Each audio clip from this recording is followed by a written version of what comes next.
Good morning. I'm Stephanie Ramos. We have breaking news. A senior Biden administration official tells ABC News Russia has agreed to a multi-country prisoner swap. The swap will allow 2 wrongfully detained Americans held by Moscow, including Wall Street Journal reporter Evan Gershkovich and former U.S. Marine Paul Whelan, to return home. That was the good news America heard this morning. President Biden securing the release of wrongfully held Americans in a huge deal involving multiple countries. President Biden held a press conference with family members of those that were released. And as he was walking away, he decided to answer one more question from the reporters about Donald Trump. And this answer turned into a mic drop moment that's going viral. I'll show you guys everything coming right up. This prisoner exchange was a huge win for the Biden administration. CNN had a nice breakdown on the 2 big American prisoners that were released. We can report, according to a senior administration official, that among those being released by Russia today are Paul Whelan and Evan Gershkovich. They are being released by Russia. They are going to be on their way home, if not already, then in short order. This is such wonderful news. These are the biggest names of those who are expected to be part of this exchange. It has been such a battle to try to get these 2 men released from Russian custody. Paul Whelan, arrested first in 2018 and held for the past 6 years, convicted on espionage charges back in 2020. Evan Gershkovich, simply doing his job as an American reporter in Russia, arrested last March, very quickly accused of espionage, and then finally convicted last month in July on those charges and sentenced to 16 years in a penal colony. And to highlight just how big of a role President Biden played in securing the release of these wrongfully held prisoners, National Security Advisor Jake Sullivan made the following comments in the White House press briefing room. Whose idea was it to try to go big and bring everyone home at once instead of going for a simpler one-for-one type deal, and why? That's a great question, which I don't feel entirely comfortable answering because this was an organic process involving a lot of people across our government. But what I will say is this: the president sat us down on a regular basis over the course of the detentions of Paul, Evan, and Alsu, and really pushed us to think about what configuration would actually work to make this happen. And it was through an iterative process of back and forth with various of the allies I mentioned, with engagements with our Russian counterparts, where we were making proposals, getting responses, that this all came together. And so I would say that if you had not had Joe Biden sitting in the Oval Office, I don't think this would have happened.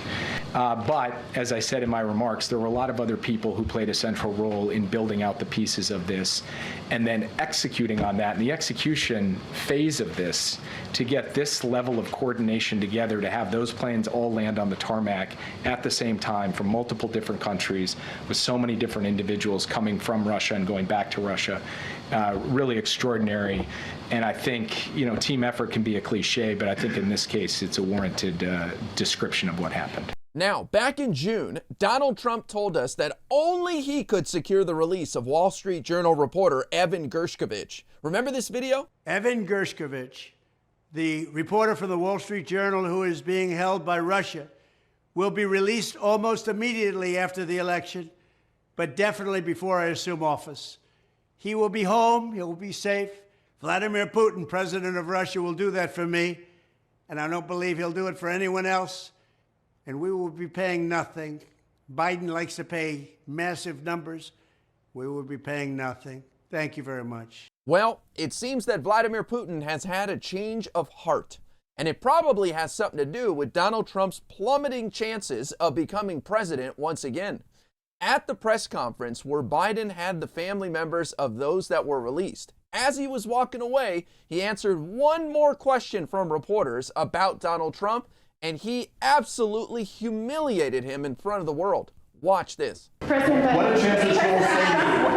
has said repeatedly that he could have gotten the hostages out without giving anything in exchange. What do you say to that? What do you say to President Trump now, former president? Why didn't he do it as president? Sir, what did you say? Paul Whelan was wrongfully detained by Russia during Donald Trump's administration, and if he had the ability to do so, he could have brought him home. But Donald Trump doesn't have the skill set that Joe Biden does. And Donald Trump and his supporters are now making up excuses for why this deal went down and how come Donald Trump couldn't get it done when he was president. Listen to this question from a reporter to Jake Sullivan. Today is clearly a day of celebration, but already there is some criticism, including from the Republican vice presidential nominee, J.D. Vance, who moments ago said, I think what this demonstrates, I think that really what this shows is that a lot of bad guys across the world are worried that Donald Trump is coming back into office. Your response to those comments? I don't follow.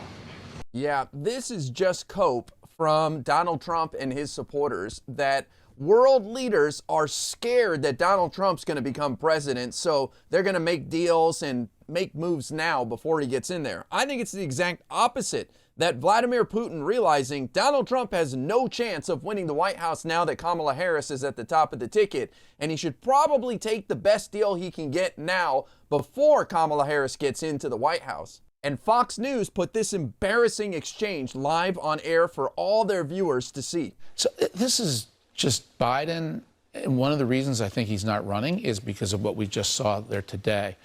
Now, he also took a shot at the Trump administration when he said, why didn't Trump do it? Now, correct me if I'm wrong, but that's because none of these hostages were taken. I think Paul Whelan was taken, but Evan Gershkovich was not. The Wall Street Journal reporter was not, and Vladimir was not. Yes. So perhaps one may have been. But the one that we've all focused on, of course, mostly focused on in the Wall Street Journal, was taken not under Donald Trump. So just 1 out of the 3 were wrongfully imprisoned during Trump's administration. So that makes him better than Joe Biden because 2 were taken during Joe Biden's administration. What is this ridiculous reasoning by Fox News? And now Donald Trump has posted the following to Truth Social. So when are they going to release the details of the prisoner swap with Russia? How many people do we get versus them? Are we also paying them cash? Are they giving us cash? Please withdraw that question because I'm sure the answer is no.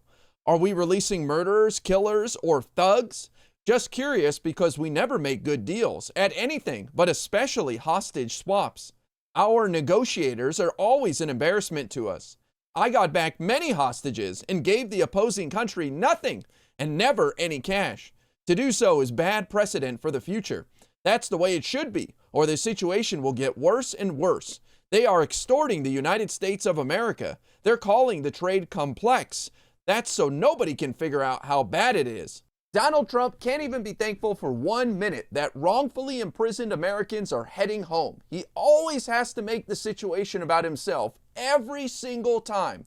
This is a great reminder for my fellow Americans about why we do not want Donald Trump back in the White House. Thank you to President Biden for securing the release of these wrongfully imprisoned people.